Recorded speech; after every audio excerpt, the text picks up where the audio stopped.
தூத்துக்குடியில் தேர்தல் பறக்கும் படையினருக்கு ஒத்துழைப்பு தர மறுத்ததாக பாஜக பிரமுகர்கள் 2 பேர் மீது வழக்கு பதிவு செய்யப்பட்டுள்ளது.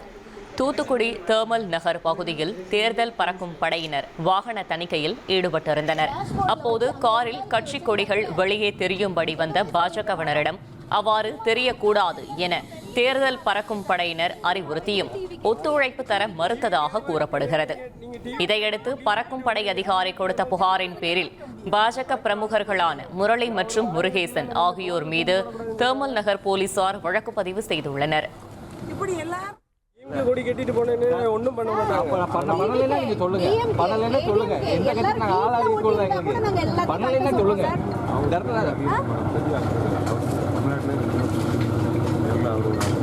பாருங்க, நீங்க என்ன இப்படி சொல்றீங்க? பாருங்க, யாருக்கு டிஎம்கே கொடிக்கு ஒன்னு கலந்து சொல்லுங்க. இது டிவிகே, சரியா? இது டிவிகே. டிவிகே அடிப்பீங்க, நீங்க டிவிகே அடிப்பீங்க, பிஜேபி கிட்ட வருவீங்க. பிஜேபி ஒன்னு ஏமா அது காமிமா டிஎம்கே கொடி ரிமூவ் பண்ணுங்க.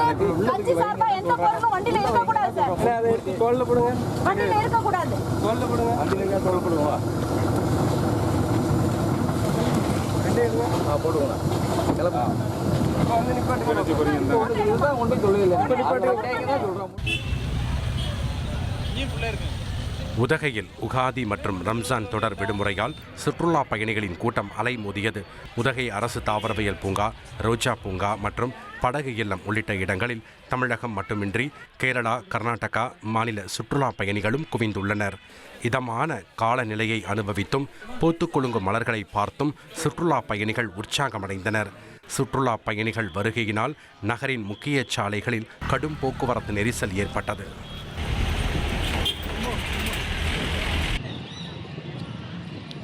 மயிலாடுதுறை மாவட்டம் திருமேஞ்ஞானம் கிராமத்தில் உள்ள பிரம்மபுரீஸ்வரர் கோவிலில் ஆண்டுக்கு ஒருமுறை மட்டுமே நடைபெறும் அசுபதி தீர்த்தவாரி விழா உற்சாகமாக நடைபெற்றது.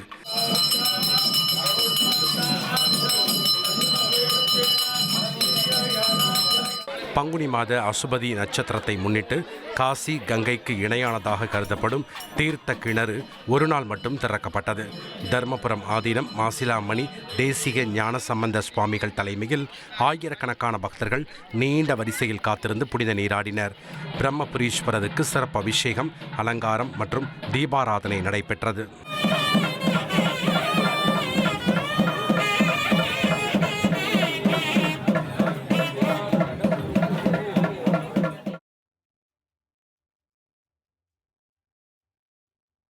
சுதந்திர போராட்ட வீரர் சுந்தரலிங்கனார் சிலை அமைக்க போக்குவரத்துக்கு இடையூறு ஏற்படுத்தாத இடத்தை தேர்வு செய்து விண்ணப்பித்தால் சட்டப்படி பரிசீலிக்கும்படி தமிழக அரசுக்கு சென்னை உயர்நீதிமன்றம் உத்தரவிட்டுள்ளது.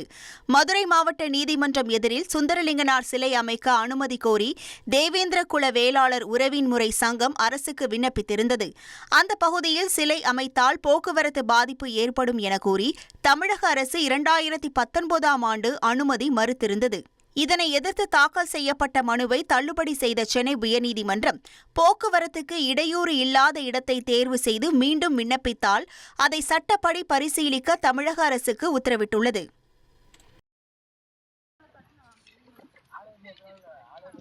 ஈரோடு மாவட்டம் கொடுமுடி பகுதியில் ஆட்கள் பற்றாக்குறையால் மஞ்சள் அறுவடை மந்தமாக நடைபெறுகிறது என விவசாயிகள் வேதனை தெரிவித்தனர்.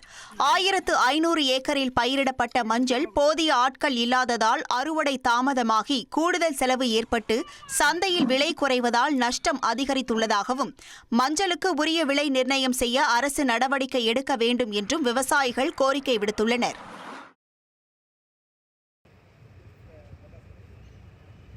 சிவகாசியில் உரிய ஆவணங்களின்றி கொண்டு செல்லப்பட்ட 5 லட்சம் ரூபாய் பணத்தை தேர்தல் பறக்கும் படையினர் பறிமுதல் செய்தனர். சிவகாசி சாத்தூர் சாலையில் பைக்கில் வந்த பட்டாசு தொழிற்சாலை கணக்காளர் மதன்குமாரிடமிருந்து 5,39,000 ரூபாய் பணத்தை தேர்தல் பறக்கும் படையினர் பறிமுதல் செய்து வட்டாட்சியர் அலுவலகத்தில் ஒப்படைத்தனர். அந்த பணம் பட்டாசு தொழிலாளர்களுக்கு வழங்க வேண்டிய ஊதியம் என்பதால் பட்டாசு தொழிலாளர்கள் வட்டாட்சியர் அலுவலகம் முன்பு அமர்ந்து போராட்டத்தில் ஈடுபட்டனர்.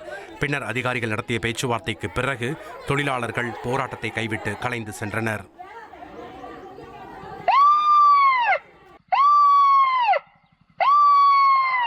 கரூர் அருகே அறுவடைக்கு தயாராக உள்ள சூரியகாந்தி பயிர்களை பறவைகளிடமிருந்து காக்க விவசாயிகள் கையாண்டு வரும் வினோத யுக்தி அனைவரது கவனத்தையும் ஈர்த்துள்ளது.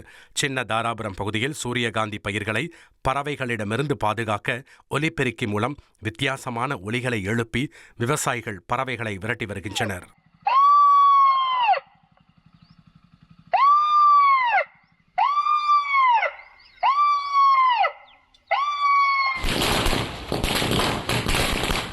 திருவள்ளூர் மாவட்டம் ஜனப்பன் சத்திரம் பகுதியில் வாக்கு சேகரிக்க சென்ற அதிமுக மாவட்ட செயலாளரை பெண்கள் இருவர் முற்றுகையிட்டு கடும் வாக்குவாதத்தில் ஈடுபட்டதால் பரபரப்பு நிலவியது. எம்ஜிகா நகர் குடியிருப்பில் அதிமுக மாவட்ட செயலாளர் சிறுனியம் பலராமன் துண்டு பிரசுரம் வழங்கிய போது தங்களது நீண்டகால கோரிக்கைகளை நிறைவேற்றாமல் வாக்கு கேட்டு வரக்கூடாது என பெண் ஒருவர் வாக்குவாதத்தில் ஈடுபட்டார். எல்லாமே அறிவிச்சுக்கிறார் எடப்பாடியார். இந்த இடத்த கூட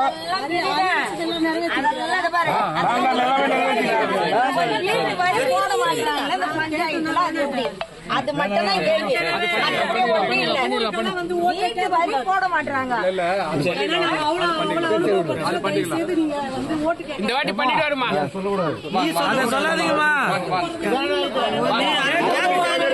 மறுபுறம் தொகுதி உடன்பாடு மற்றும் வேட்பாளர் பட்டியல் முடிவாவதற்கு முன்பே மாவட்ட செயலாளர் தான் வேட்பாளர் என முன்னிலைப்படுத்தி வாக்கு சேகரித்தது கூட்டணி கட்சிகளிடையே சலசலப்பை ஏற்படுத்தியுள்ளது.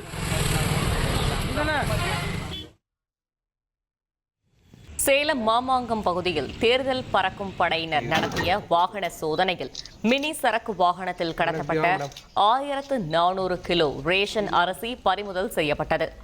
அரிசியை கடத்தி வந்த தீபக் மற்றும் வெங்கடேஷ் ஆகிய இருவர் கையும் களவுமாக பிடிபட்டனர்.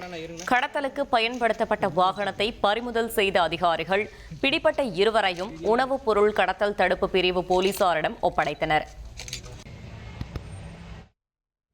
ராமநாதபுரம் சக்கரக்கோட்டை அருகே தேர்தல் பறக்கும் படையினர் நடத்திய சோதனையில் திமுக நிர்வாகி ஒருவர் தனது காரில் இருந்த கட்சி கொடியை அகற்ற மறுத்து அதிகாரிகளுடன் வாக்குவாதத்தில் ஈடுபட்டார்.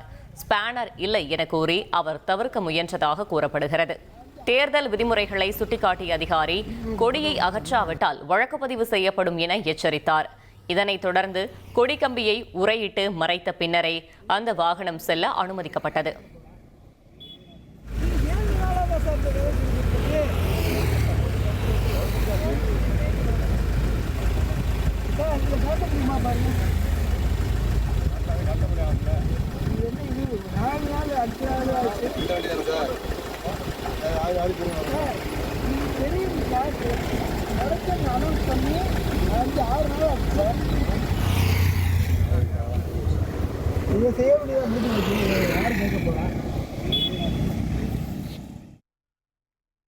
தூத்துக்குடியிலிருந்து திருநெல்வேலி நோக்கி 60 பயணிகளுடன் சென்ற அரசு பேருந்து வாகைக்குளம் அருகே ஆயில் டேங்க் கசிவு காரணமாக திடீரென தீப்பிடித்து எரிந்தது.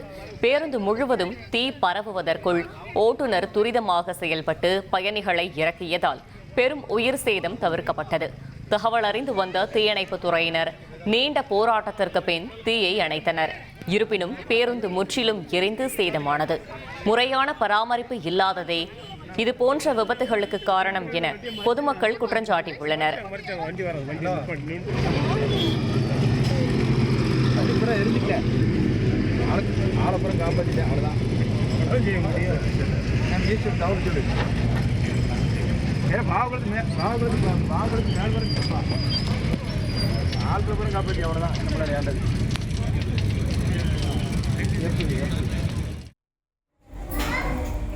கடலூர் அரசு தலைமை மருத்துவமனையில் நிலத்தடி மின்சார கேபிள் துண்டிக்கப்பட்டதால் அவசர சிகிச்சை மற்றும் ஐசியு வார்டுகளில் சுமார் 4 மணி நேரம் மின்தடை ஏற்பட்டது.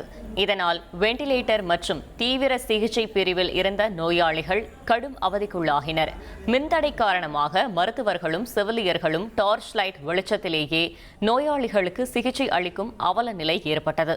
நீண்ட போராட்டத்திற்கு பிறகு மின் இணைப்பு சரி செய்யப்பட்டாலும் அரசு தலைமை மருத்துவமனையில் ஏற்பட்ட இந்த சம்பவம் அப்பகுதியில் பெரும் பரபரப்பை ஏற்படுத்தியுள்ளது.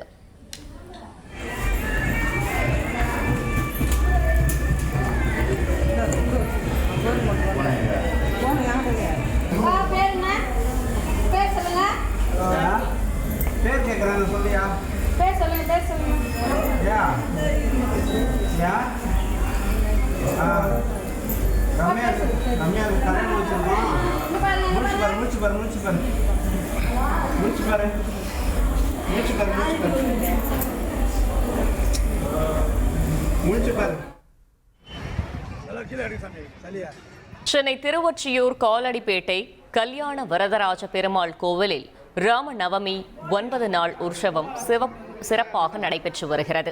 3ஆம் நாளான நேற்று கோதண்ட ராமருக்கு சிறப்பு அபிஷேகங்கள் செய்யப்பட்டு வண்ண மலர்களால் அலங்கரிக்கப்பட்ட அனுமன் வாகனத்தில் வீதி உலா வந்தார். கோவிந்தா ராமா என பக்தர்கள் முழக்கமிட்டு 4 மாட வீதிகளிலும் சுவாமியை வழிபட்டனர். வரும் 27ஆம் தேதி முக்கிய நிகழ்வான திருக்கல்யாணமும் ராமர் பட்டாபிஷேகமும் நடைபெற்று உற்சவம் நிறைவடையும் என தெரிவிக்கப்பட்டுள்ளது.